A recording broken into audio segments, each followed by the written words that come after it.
There's now overwhelming evidence that significant numbers of Russian troops, armoured personnel carriers, tanks and other equipment have moved into Ukrainian territory.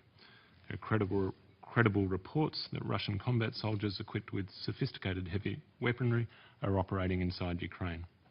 Large quantities of advanced weapons, including air defence systems, artillery, tanks and armoured personnel carriers, are being transferred to separatist forces in eastern Ukraine. Russian paratroopers have been captured in Ukraine, and there are reports of funerals being held in Russia for Russian troops killed in Ukraine. Yesterday there were reports of some 100 tanks, armoured vehicles and rocket launchers travelling towards Telmanov, south of Donetsk. In the past 48 hours, separatists have conducted operations to seize the coastal town of Novovodsk and several villages inside Ukraine near the Russian border.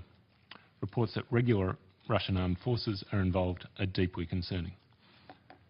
These latest developments indicate a new and even more dangerous escalation of the crisis, which appears to be moving to a wider area of Ukraine and drawing in the southern land route to Crimea.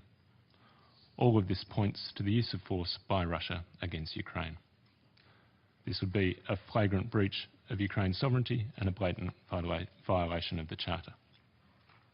These latest developments come against a backdrop of other serious incidents, including the killing by separatists of the Lithuanian honorary consul in Luhansk on the 22nd of August, the parading by separatists of captured Ukrainian soldiers in Donetsk on the 24th of August in blatant contravention of the prohibition on humiliating and degrading treatment of prisoners of war under the Geneva Conventions and customary international law. A Russian helicopter attack on a border post in Luhansk Oblast on the 25th of August in which 4 border guards were killed. And despite claims of non-involvement by Russia in the conflict, we have the public statement of the 28th of August by separatist leader Zaharchenko claiming that some 3,000 to 4,000 Russians have fought in separatist ranks since the conflict began.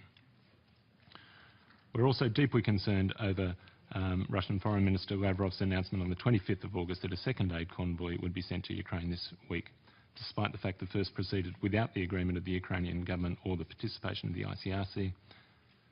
Australian Foreign Minister Bishop described the aid convoy situation on the 24th of August as one in which Russia showed flagrant and reckless disregard for international norms and international law. Any further aid convoys must only be sent with the agreement of the Ukrainian government. Russia must immediately withdraw its military equipment and personnel from Ukrainian territory. Russia should withdraw all support for the separatists and ask them to lay down their arms so the conflict can be brought to an immediate end. Russia must control its border. This is the only effective way to prevent troops and equipment entering Ukraine, and a key to a ceasefire, has been said by other speakers. Strenuous efforts must be made to engage in political dialogue. This depends on Russia.